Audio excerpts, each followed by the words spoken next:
we're seeing the Yankees do different kinds of things. They're not sitting around waiting for a home run anymore. And against Manoah, that's the kind of thing that you have to do.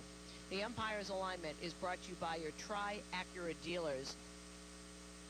Umpires are not on the field yet, but they will be coming through the tunnel relatively shortly. And when they do, it will be Ron Kolpa behind the plate. He is the crew chief. Marty Foster at first base. Chris Conroy is at second, and Carlos Torres is at third base. Today's game time temperature is brought to you by the Habitat Wireless Wi-Fi Thermostat. You made your apartment a home. We'll make your home your habitat. Visit HabitatTechnologies.com. It is a really good thing that there is a dome in Toronto because it is 49 degrees and it is raining. But it is always a perfect 72 inside the Rogers Center.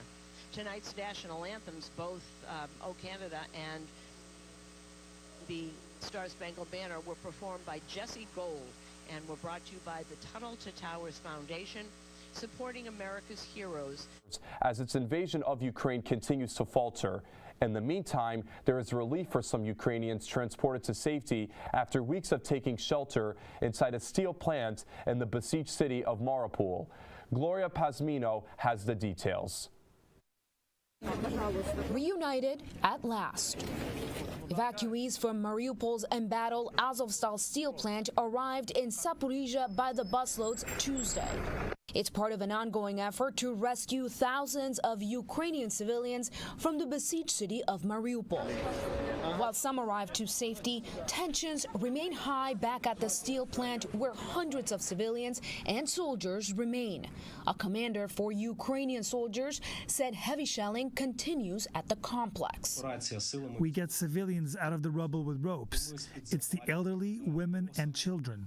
Meanwhile, U.S. and Western officials believe Russian President Vladimir Putin is one step closer to formally declaring war on Ukraine as soon as May 9th, known as Russia's Victory Day, commemorating the Russian defeat of the Nazis in 1945. We've seen the Russians really double down on their propaganda efforts, probably, almost certainly, as a means to distract from their tactical and strategic failures on the battlefield in Ukraine. An official declaration of war would allow Putin to fully mobilize Russia's reserve forces as efforts to take territory in the east and south continue to falter and manpower dwindles. They have not achieved really any of the strategic objectives that Mr. Putin set out for, and the Ukrainians are fighting back stiffly, bravely, nimbly, skillfully. I'm Gloria Pazmino reporting. Service dogs in Ukraine are getting some much-needed protection in dangerous areas. U.S. police dog trainers are providing canine body armor for some of the dogs who work with police officers, combat engineers, and border guards. That's according to a Ukrainian Ministry of Interior in a statement published in Telegram Tuesday. It said now their four-legged assistants will be more protected in dangerous areas. The vests do not interfere with movement and protect dogs from debris, weapons, and bullets. To the Supreme Court now, as Chief Justice John Roberts says the Supreme Court will investigate the release of a draft opinion that could strike down Roe v. Wade. This after Politico published a leaked draft by Justice Samuel Alito of a majority opinion that would overturn the 1973 decision guaranteeing a federal constitutional right to an abortion. Chief Justice Roberts called the leak a singular and egregious breach of trust, and he is directing the marshal of the court to launch an investigation into the source of the leak. Roberts also said this betrayal of the confidences of the court was meant to undermine the integrity of their operations, but vows it will not succeed.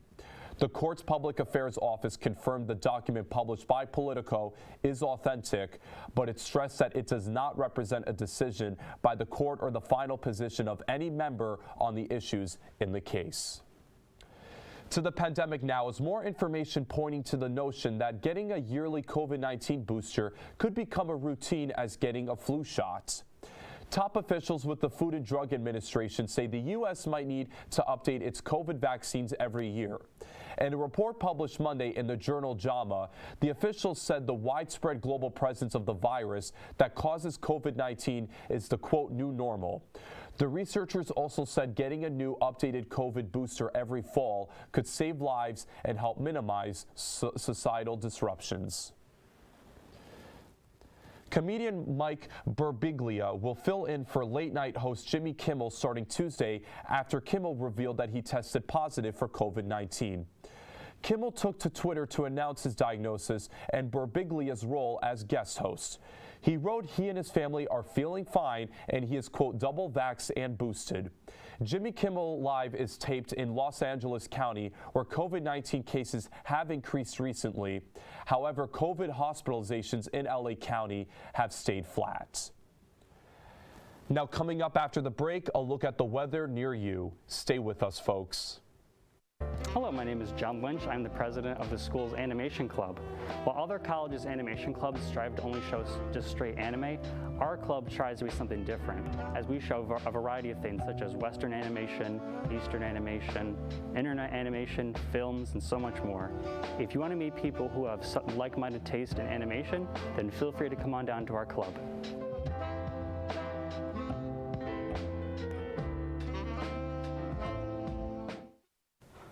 Welcome back. I'm your meteorologist, Jason Lynch. Let's take a look at the weather near you. On Tuesday, we got partly cloudy skies in the high 60s.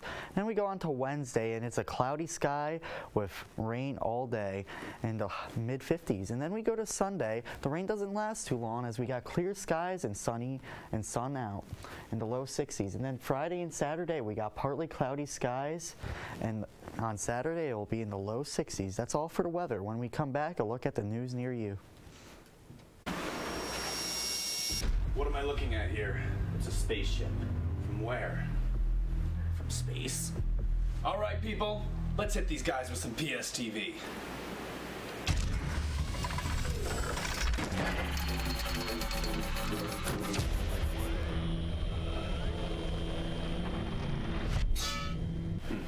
Did not work. Probably because it's a TV station and not a laser. Welcome back. Let's take a look at some news closer to home. A Rochester City school teacher is on leave tonight over a controversial lesson on slavery. The teacher allegedly had students pick seeds out of cotton and asked students to put on handcuffs. The School of the Arts principal says this is a cause for concern and the district is investigating. This is one of the cotton balls given to student Janasia Brown. She shared with her mother that this was a part of a lesson on slavery in her social studies class. I am angry. I am upset. I am appalled. I am behooved that my child was forced to pick seeds out of cotton. It is very unacceptable.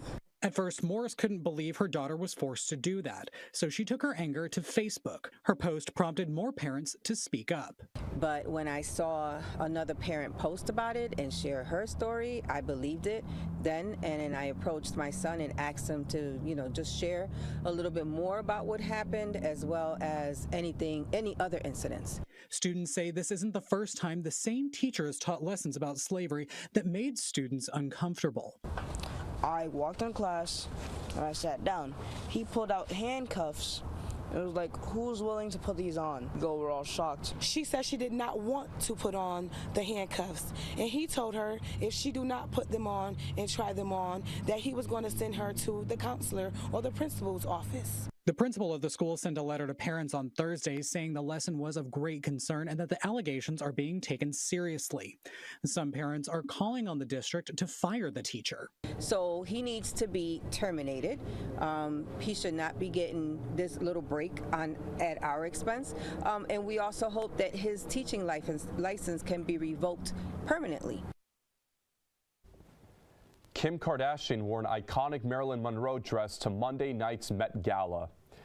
It's the same sparkly skin-tight gown that Monroe wore in 1962 as she sang Happy Birthday to President John F. Kennedy. In 2016, the gown sold at auction for a record $4.8 million. The dress, adorned with more than 6,000 hand-sewn crystals, was designed by Jean Louis. The museum franchise Ripley's Believe It or Not loaned the gown to Kardashian. The reality star said she lost 16 pounds in 3 weeks to fit into it because, according to agreements with Ripley's, no alterations were allowed. After the red carpet, Kardashian changed into a replica dress for the remainder of the event. A former New York police officer is facing jail time for attacking a Washington, D.C. officer during the U.S. Capitol riots. On Monday, a jury convicted Thomas Webster on all 6 charges of assaulting Officer Noah Rathbun on January 6th. Webster swung a metal flagpole at police during the riots, then tackled Rathbun to the ground and choked him by his chin strap. He claimed self-defense, but jurors did not buy it. Webster now faces a maximum of 20 years in prison. He is the first rioter jurors have convicted in a police assault case from the insurrection. Now, coming up after these messages, a look at some sports highlights back with Jason. Stay with us, folks. Botany Club is a group of students who enjoy learning about and experiencing the natural world, especially plants, through various activities, trips, and service projects. If you're interested in joining Botany Club, please join us at Hudson Hall on Tuesdays at 6 p.m. And for more information, reach out to us on Instagram at Botanical Society SUNY Platts. Hope to see you there. Welcome back. I'm That Sports Guy, Jason Lynch. Let's take a look at some sports near you. The reigning World Series champs traveled to Citi Field to take on the Mets. Let's take a look at how they fared. Bottom of the third, the Mets are up 1-0. Marcana takes base, and Max Fried deep to left field for a solo home run. What a bomb there, and 2-0 Mets. Now we go to the top of the fourth. Mets are up by 2. Austin Riley launches a deep one to left field off Chris Bassett, and he gets a solo home run and get the Braves up or down by 1. Now top of the sixth, 2-1 Mets with 2 men on base. Travis Denard gets a deep one to right field off Chris Bassett for the RBI double, tied at 2. Now top of the seventh, Braves up 3-2. Ronald Acuna Jr. drives one deep, but Brandon Nimmo says no, give me that, and makes the leaping catch on the track to end the inning. 3-2 Braves. Now top of the eighth, the Braves are up 3-2 with 2 on base and 2 outs. Travis DeMond takes Trevor May into the left field corner for the 2-run double, and the Braves will take a lead here, getting some breathing room on the Mets. 5-2. Bottom of the eighth, 5-2 Braves. Eduardo Escobar grounds one to third, where Austin Riley makes a great play to end the inning and keep the Mets alive. 5-2 Braves. Now bottom of the ninth, with 2 outs, Kenley Jansen gets a Dominic Smith to fly out to right field to end the game, and the Braves will win 5-2 after sealing that game with that catch. That's all I got for sports news. Back to the desk with Benny. Thank you as always, Jason, but unfortunately that's all the time we have for tonight. To stay up to date with PS News and all of Plattsburgh State TV, be sure to follow @Plattsburgh TV on all of our social media platforms. And once again, thank you for joining us, and have a great night, Plattsburgh.